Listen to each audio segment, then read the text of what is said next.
Hello dear students, welcome to Biovision Academy. আমি গোলাম ইয়াজদানি।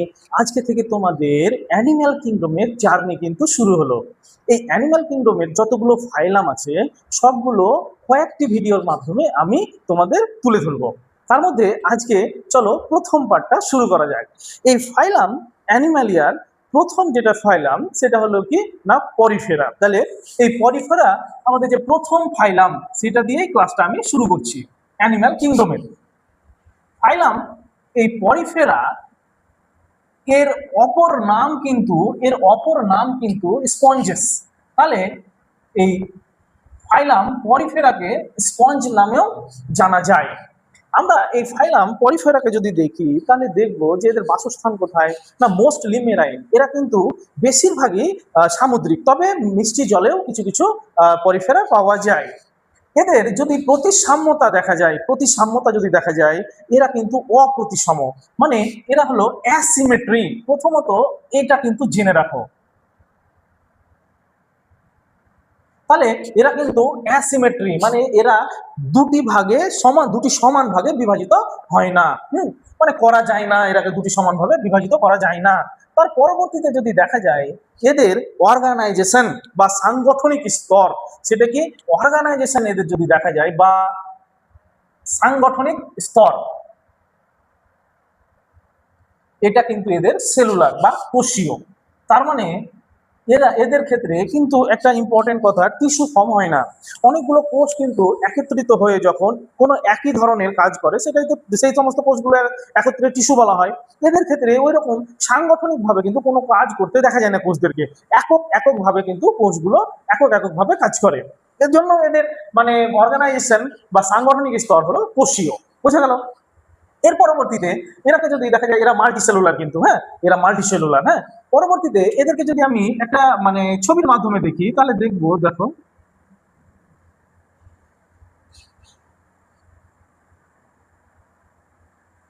এই দেখো একটা আমি সাইকন আঁকছি, পরিফেরা একটা ধরে নাও। তো সাইকনের একটা আমার কাছে স্পেসিমেন কপি আছে, স্পেসিমেন, ওটাও আমি দেখাচ্ছি তোমাকে। এইরকম এটা ধরে নাও একটা সাইকন। এটা কিন্তু এলএস করেছি। এই দেখো এদের ক্ষেত্রে একটা গুরুত্বপূর্ণ বিষয় হলো এদের কিন্তু শরীরে দেখা যায় প্রচুর ছোট ছোট ছোট ছোট ছোট ছোট এরকম পোর থাকে, পোর বা ছিদ্র থাকে। এই ছোট ছোট পোর থাকার দরুনই এদের কিন্তু নাম হয়েছে পরিফেরা। তাহলে এদের পরিফেরা নাম কেন হয়েছে না ছোট ছোট প্রচুর ছিদ্র দেখা যায় এদের শরীরে, তার জন্য এদের নাম হয়েছে কি বলতো পরিফেরা। এখানে আমরা যদি দেখি তাহলে দেখবো যে এদের এই যে এটা একটা পোর, এটা একটা পোর, এটা একটা পোর, এটা একটা পোর, এরকম ভাবে ছোট ছোট ছোট ছোট এখানে কি হয়েছে এদের ছিদ্র তৈরি হয়েছে শরীরে। এটা কিন্তু পুরোটা আমি গোটাই রেখে দিয়েছি। এই ছিদ্রগুলোর মধ্যে নালীর মতো কিছু আছে, নালী আছে আর কি।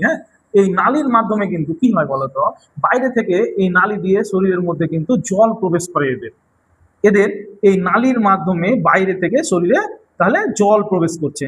তো এই জল যে প্রবেশ করবে, তো এই বাইরের দিকের যে ছিদ্র, দেখো বাইরের দিকের এই যে ছিদ্র, এই বাইরের দিকে ছিদ্র দিয়ে কি করবে বলতো, জল প্রবেশ করবে। ঠিক আছে, এই জল বাইরে থেকে ছিদ্র দিয়ে প্রবেশ করলো। এই ছোট ছোট যে ছিদ্রগুলো রয়েছে এই ছিদ্রগুলোকে বলা হয় অস্টিয়া। কি বলা হলো? অস্টিয়া। তাহলে এই যে ছোট ছোট ছিদ্রগুলো রয়েছে এগুলো হলো অস্টিয়া। ঠিক আছে, অনেকগুলো ছিদ্র রয়েছে, তাহলে এই বাইরের দিকে যে ছিদ্রগুলো রয়েছে এগুলো হলো অস্টিয়া। এবার জল কি হবে না, জল এইভাবে বাইরের দিক থেকে কি করবে, জল প্রবেশ করে এই বড় একটা গহ্বরের মধ্যে পড়বে। এই বড় যে গহ্বর, এই বড় গহ্বরকে বলা হয় স্পঞ্জোসিল।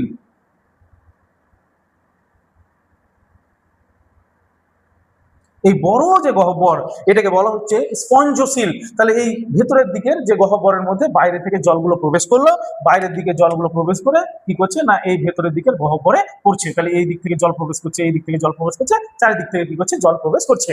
তাহলে স্পঞ্জোসিলে পড়লো। এই স্পঞ্জোসিল দিয়ে ওদের কি হয়, একটাই মাত্র এই বাইরের দিকে বড় গহ্বর থাকে। এই বাইরের দিকে যে বড় গহ্বর আছে সেটা দিয়ে কি হয়, এই জলটা বাইরে আবার বেরিয়ে গেল। তাহলে এই জন্য এদের বলা হয় কি বলতো, যে এখানে আমি পয়েন্টটা নোট করি, খুব ইম্পর্টেন্ট, তো তার জন্য এদের দেখা যায় ওয়াটার ক্যানাল সিস্টেম। মনে রাখবা এর পরবর্তীতে আমরা যে ফাইলাম পড়বো, ফাইলাম একাইনোডার্মাটা, মানে নন কর্ডেটেস এর মধ্যে সবচেয়ে লাস্ট যেটা ফাইলাম পড়বো, ধরো তারপরে হেমিকর্ডাটা আছে যদিও বা, হ্যাঁ, তো ওই একাইনোডার্মাটার ক্ষেত্রে কিন্তু ওয়াটার ভাস্কুলার সিস্টেম পাওয়া যায়। এর ক্ষেত্রে স্পঞ্জের ক্ষেত্রে ওয়াটার ক্যানাল সিস্টেম পাওয়া যায়। এটা কিন্তু গন্ডগোল লাগালে হবে না, মানে এই নালীর মাধ্যমে জল বাইরে থেকে ভেতরে আসছে। তাহলে আমরা যদি দেখি এখানে একটা পয়েন্ট, যেটা হলো যে ছোট ছোট ছিদ্র যেগুলো, সেটা হলো অস্টিয়া। এই অস্টিয়া দিয়ে জল প্রবেশ করছে স্পঞ্জোসিলের মধ্যে। স্পঞ্জোসিল থেকে জল প্রবেশ করছে কোথায়? এই যে বড় একটা ছিদ্র, এই বড় ছিদ্রকে বলা হয় অস্কিউলাম। তাহলে স্পঞ্জোসিল থেকে চলে আসছে কি বলতো? অস্কিউলাম। তাহলে এই হলো এদের ওয়াটার ক্যানাল সিস্টেম। নেক্সট যদি দেখা যায় এদের দেহ, দেখো দুটো স্তরের মতো দুটো স্তর রয়েছে, হ্যাঁ, এই দুটো স্তরের মধ্যে এই যে বাইরের স্তর, এই যে বাইরের স্তর, এই বাইরের স্তরকে বলা হয় পিনাকোডার্ম। পিনাকোডার্ম। আর এই যে ভেতরের স্তর, এই ভেতরের স্তরকে বলা হয় গ্যাস্ট্রোডার্ম। হ্যাঁ, গ্যাস্ট্রোডার্ম,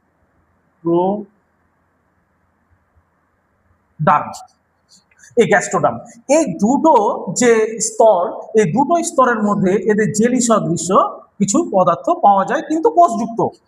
কোষযুক্ত অনেক ধরনের, এখানে এই ধরনের কোষ আছে, অনেক ধরনের এই কোষ আছে, হ্যাঁ, এই জেলি সদৃশ অংশের ভিতরে অনেক ধরনের কোষ আছে, হ্যাঁ, এদের যেমন অ্যামিবোসাইট কোষ, যেমন থেসোসাইট কোষ, হ্যাঁ, আর্কিওসাইট কোষ, এই ধরনের কিন্তু কোয়ানোসাইট কোষ, এই সমস্ত ধরনের বিভিন্ন ধরনের এদের শরীরের মধ্যে কোষ রয়েছে। এই কোষযুক্ত এই যে বিভিন্ন তরল জেলি সদৃশ্য পদার্থ, এই জেলি সদৃশ্য পদার্থগুলোকে বলা হয় মেসেনকাইম। কি বলা হয়? মেসেনকাইম। এখানে লিখছি,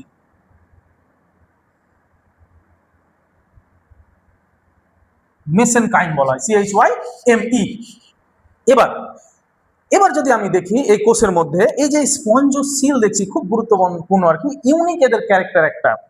এই যে এই কালি দিয়ে দেখি, এই স্পঞ্জোসিলের যে এই অন্তঃপ্রাচীর, আবার এই যে নালীর অন্তঃপ্রাচীর, এই স্পঞ্জোসিলের এই অন্তঃপ্রাচীর গুলো এক ধরনের ইউনিক, এদের যেটা কোষ, ওই ইউনিক কোষের লেয়ার যুক্ত, মানে ইউনিক কোষগুলো এই স্তর প্রচুর পরিমাণে থাকে স্তরে। আবার এই স্তরগুলোও কি হয় বলতো? থাকে। তাহলে নালীতে এবং এই স্পঞ্জশিলে এক ধরনের এদের ইউনিক এক ধরনের কোষ থাকে, ঠিক আছে? এই কোষগুলোকে বলা হয় কোয়ানোসাইট কোষ।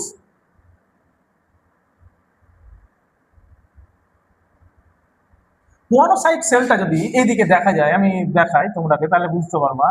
এইরকম ভাবে হয়তো খুব একটা ভালো হলো না আঁকা, এইখান থেকে এরকম ফ্ল্যাজেলা থাকে, তার মানে ফ্ল্যাজেলা যুক্ত এই কোয়ানোসাইট কোষটাকে বলা হয় এদের ফ্ল্যাজেলা যুক্ত। এটা ইউনিক ক্যারেক্টার। এই কোয়ানোসাইট সেলের অপর আর একটা নাম আছে, যেটাকে কলার সেল বলা হয়। Very very important. তাহলে এদের কলার সেল দেখা যায়, কলার সেল বা কোয়ানোসাইট কোষ দেখা যায়। এদের যে মানে পরিপাকের কথা বলি, ডাইজেশন যেটা, এদের অন্তঃকোষীয় ডাইজেশন হয়। মানে বললাম তোমাকে, মানে কোষ, এক একটা কোষ এক এক ধরনের নিজে একাই কাজ করে, তাই তো এরা সেলুলার লেভেল। তো এদের যে কোষ, সেই কোষের মধ্যে কিন্তু পরিপাক ঘটে, তাই এদের পরিপাকটা, ডাইজেশনটা ইন্ট্রাসেলুলার। হ্যাঁ, তাহলে এদের ডাইজেশন ইন্ট্রাসেলুলার,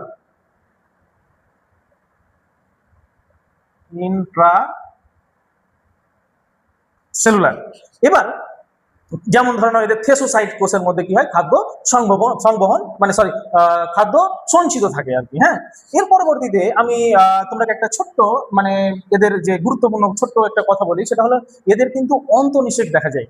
এদের যে নিষেক, ধরে নাও এদের মানে যেটা গ্যামেট, সেটা শুক্রাণু এবং ডিম্বাণু উৎপন্ন হয়। আর একটা কথা যেটা, এরা কিন্তু এক লিঙ্গ, হ্যাঁ, সরি উভলিঙ্গ, এরা হার্মাফ্রোডিট। এই কথাটা আগে জেনে নাও, তারপরে বলছি বাকিগুলো। হ্যাঁ, এরা কিন্তু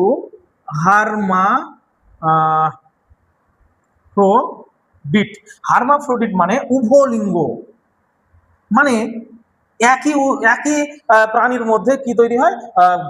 মানে এগো তৈরি হয়, আবার স্পামও তৈরি হয়। তাহলে এরা কি করে বলতো?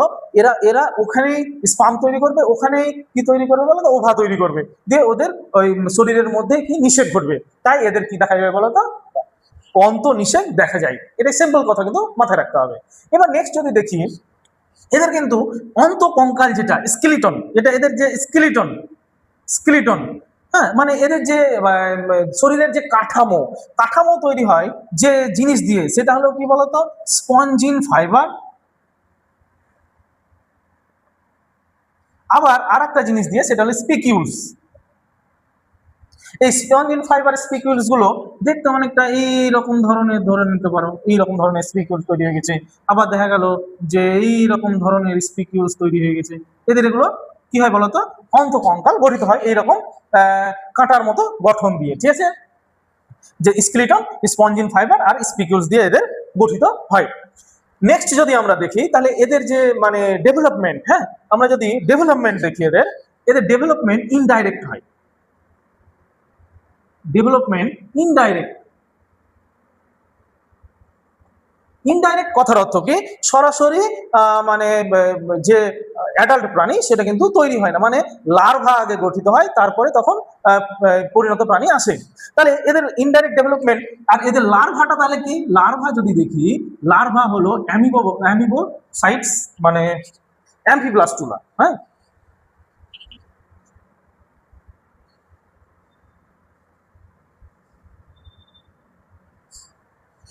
অ্যাম্ফিব্লাস্টুলা লার্ভা এদের দেখা যায়, ঠিক আছে। এবার এদের আমরা জনন দেখব, হ্যাঁ, রিপ্রোডাকশন। আমরা যদি এখানে রিপ্রোডাকশন দেখি, এদের রিপ্রোডাকশন দুই রকম ভাবেই ঘটে, অযৌন এবং যৌন। এক নম্বর, আমরা যদি এমনি জনন লিখছি, জনন জনন দু রকম ভাবে ঘটে। একটা হলো অযৌন, অযৌন অযৌন, আবার যৌন জনন পদ্ধতিতেও ঘটে। অযৌন জনন পদ্ধতি এদের দুই রকম ভাবে ঘটে। একটা হলো ফ্র্যাগমেন্টেশন, ফ্র্যাগমেন্টেশন বা যেটাকে বলা হয় বিভাজন, বিচ্ছিন্ন হয়ে এই হলো, দুটো হয়ে যায়। তো আর একটা যেটা হলো বাডিং, বাডিং মানে কোরকোদ্গম গঠন, হ্যাঁ। তাহলে ফ্র্যাগমেন্টেশন, আর একটা হলো বাডিং। এই বাডিং পদ্ধতিটা খুবই ইম্পর্টেন্ট কিন্তু এদের ক্ষেত্রে, হ্যাঁ। এই বাডিং পদ্ধতি যদি দেখা যায়, এরা জেমিউল গঠনের মাধ্যমে এই অযৌন জনন সম্পূর্ণ করে। Very very important, gemmule. হ্যাঁ, গেমিউলটা দেখতে অনেকটা, তুমি কি বলবো, এইরকম কাপের মতো, তো জেম্মা কাপও বলা হয় এই জন্য, হ্যাঁ। এরকম জেমিউল গঠন, জেমিউলের গঠনটা অনেকটা এইরকম টাইপের। এখানে বিভিন্ন ধরনের কোষ থাকে, এই কোষগুলোকে বলা হয় আর্কিওসাইট কোষ। এই যে আর্কিওসাইট কোষ, এই আর্কিওসাইট সেলগুলোকে কিন্তু অ্যাকচুয়ালি বলা হয় টোটিপোটেন্ট সেল। এদের টোটিপোটেন্ট সেলও বলা হয়। এই আর্কিওসাইট কোষ যেখানে থাকবে না, এদের পুরো দেহটা তৈরি করে দিতে পারবে, হ্যাঁ। তাহলে এদের পুনরুৎপাদনও তাহলে দেখা যাবে কিন্তু, হ্যাঁ, পুনরুৎপাদন পদ্ধতিও দেখা যায় এদের। এবার যৌন জনন পদ্ধতি, তাহলে বুঝতেই পারছো যে গ্যামেট উৎপাদনের মাধ্যমে। তো এই গ্যামেট কি তৈরি হবে, স্পার্ম আর কি ওভার। তো এইভাবে তারপরে অন্তর্নিষেক দেখা যাবে এই ব্যাপারটা। তাহলে এবার চলে আসি এদের এক্সাম্পলে। আমরা এক্সাম্পল যদি দেখি, তাহলে পরিফেরারই কিন্তু এক্সাম্পল দেখছি। পরিফেরার ক্ষেত্রে এক্সাম্পল এক্সাম্পল কিন্তু আমরা দেখি যদি সাইকন, এই সাইকনকে স্কাইফা বলা হয়, এটা সাইন্টিফিক নেম স্কাইফা, সাইকনের, হ্যাঁ, এটা সামুদ্রিক, হ্যাঁ। নেক্সট যদি দেখি, তাহলে হবে স্পঞ্জিলা। শোনো, নাম শুনে বুঝতে পারছো, স্পঞ্জিলা, তাহলে জানো মিষ্টি ভাব নামের মধ্যে, তাহলে এটা কিন্তু স্বাদু জলের, হ্যাঁ, স্বাদু জলের স্পঞ্জ। তাহলে একটি যদি পরীক্ষায় পড়ে স্বাদু জলের স্পঞ্জের নাম কি, তাহলে কি হবে বলতো, স্পঞ্জিলা। আর একটা ইউ স্পঞ্জিয়া, এটাকে বাত স্পঞ্জ বলা হয়, বাত স্পঞ্জ বলা হয়। কারণ আগের সময়ে কি করা হতো না, এটাকে স্নান করার সময় শরীর পরিষ্কার করার জন্য ইউজ করা হতো, তাই এটাকে বলা হয় বাত স্পঞ্জ। এটা আমার হাতের মধ্যে যেটা দেখতে পাচ্ছ, এটা কিন্তু সাইকন, একটা সাইকন, স্কাইফা। এই সাইকন যদি দেখো, দেখো ক্যামেরার সামনে একটু ধরছি আমি, এই সাইকনটা দেখলে দেখতে পাবো প্রচুর শরীরের মধ্যে কি আছে বলতো, প্রচুর কিন্তু ছিদ্র ছিদ্র ছিদ্র ছিদ্র আছে, যেটাকে বলা হয় অস্টিয়া। আমরা যদি সাইকনটা একটু উঁচু করার চেষ্টা করি, কি জানি দেখতে পাচ্ছ কিনা জানি না আমি, এই ভেতরের দিকে একটা বড় ছিদ্র যেন উপরের দিকে যাচ্ছে। এই বড় ছিদ্রটাকে ছোট মানে বড় ছিদ্রটাকে বলা হবে স্পঞ্জসিল। আর আমরা যদি এই দিক দিয়ে দেখি তাহলে এখানে একটা ওপেন হচ্ছে একটা ছিদ্র, যেটাকে বলা হয় কি বলতো, osculum. Thank you for watching Biovision Academy. দেখা হচ্ছে পরের ভিডিওতে। এই সুন্দর সুন্দর ভিডিওগুলো পাওয়ার জন্য নজর রাখো বায়োভিশন একাডেমি।